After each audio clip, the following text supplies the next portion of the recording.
Hey, what's going on, everybody? Welcome back to the farm. So I'm starting to work on getting all of the maple syrup stuff put away for the year, getting all the buckets sanitized, getting all the hose and taps sanitized, get all that stuff put away from the year, all the storage vessels, the big barrels, the trash cans and everything that I kept the sap in. I already got the RO system all flushed out, got the membrane clean, so that's already put up for the year, but got a couple more buckets that I got to pull off the trees, a couple more taps I got to pull out, get that stuff all cleaned up, and towards the end of the video I'll go over what my syrup totals were, what my sap totals were, and just do a little bit of a review of the season, so stay tuned. I'm not sure that the video will do justice to just how loud the spring peepers are right now.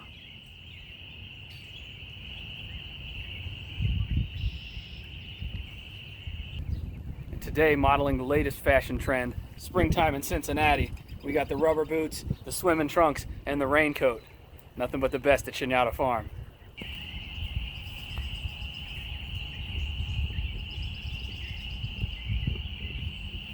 Now, I've probably let these sit a little bit longer than I should have, but it's crazy. I guess it started to ferment. It kind of smells, I mean, it doesn't smell good, but it's kind of sort of starting to smell like wine. So I guess those sugars are fermenting and I don't know, maybe even starting to form a little bit of alcohol. It's kind of interesting, kind of gross.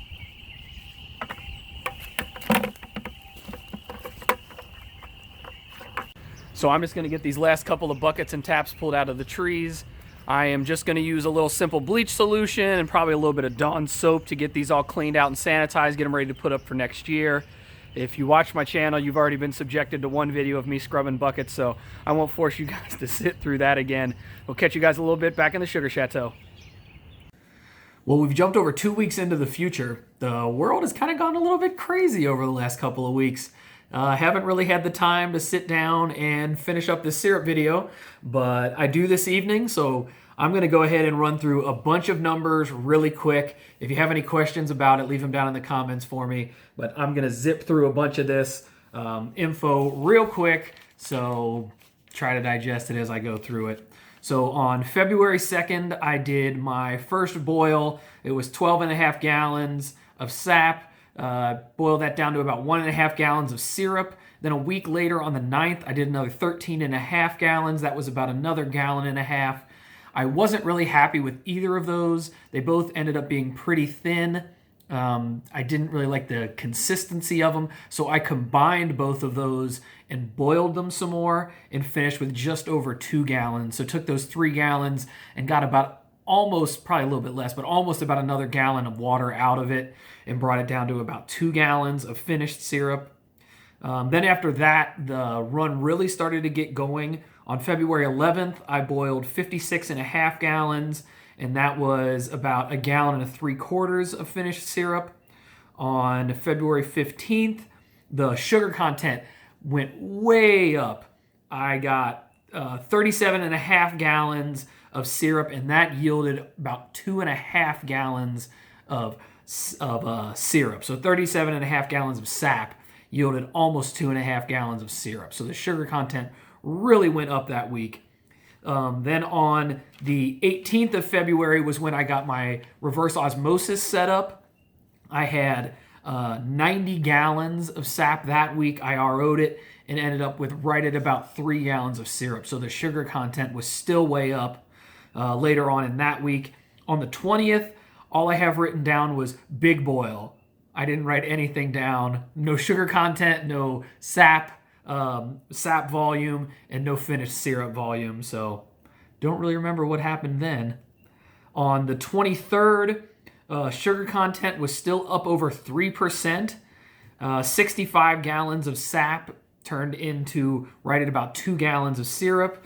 March 1st, a little over a week later, 38 gallons of sap turned into about 1.25 gallons of syrup. I wrote down that was a really slow boil for me. I did lots and lots of ice. I guess it must have been cold, really cold that previous week. Does anybody know, does the sugar freeze into the ice? Is it worth taking the time to go and melt down all of that ice inside of the evaporator, or do you just toss the ice? Does anybody have any experience with that. What do you do when you have a bunch of ice that forms in your storage vessels? If I remember correctly, I was almost like 50-50 frozen sap to liquid sap. So just let me know what you guys do, if I wasted my time or if it was worth going to the effort of melting down all of that ice. Where are we now? On March the 3rd, had another big boil, 96 gallons of sap. The sugar content came back down under 3%, but it was still at 2.5%. So it really was pretty good. So that was over 2 gallons of finished syrup. And then on the 9th, I did my last boil, the 9th of March, 19 gallons of sap. The sugar content had dropped even more, with about 2.2%, and that was a little bit over a gallon of finished syrup. So I finished the season with somewhere between 16 to 18 gallons of finished syrup, and I ran at least 500 gallons of sap. Like I said, there was that 1 week where I didn't write down any information other than there was a lot. So 500 gallons of sap, somewhere between 16 to 18 gallons of finished syrup. It was a big, busy year. Now, some of you seasoned syrup folks out there, you probably will have noticed that some of those sugar percentage numbers and sap totals don't exactly jive up with where they should be for my finished syrup numbers, but I am not super scientific with finishing my syrup. I'm using a little meat thermometer basically that's on a probe. I'm looking for that 219 degrees, and I try to go a little bit beyond it, but if it looks like syrup and it tastes like syrup and it's sticky, that's really all that I'm looking for. I'm not really going to the time and the effort of making sure. I'm not using hydrometers and stuff. I have a little sap hydrometer that I'm getting those pre-boil sugar contents with, but I don't have anything for actually measuring the sugar content of the syrup and that kind of stuff. I'm just using temperature. So yeah, maybe sometimes I'm catching a reading a little bit off of like the pan or something like that, but I'm happy with my finished product. So I know some of those numbers aren't going to exactly jive up with each other, but I'm happy with it. So all in all, it was a really great sugar season. I am really glad I did not know this beforehand, but it all ended up working out very well. I more than quadrupled the number of taps that I ran last year. I bought that great new arch that I used, the evaporator. Ended up being super happy with that. The reverse osmosis, that ended up working out amazing. Out of all the things that I did different this year, if you are doing maple syrup, I would tell you that reverse osmosis is probably the thing that you need to look into.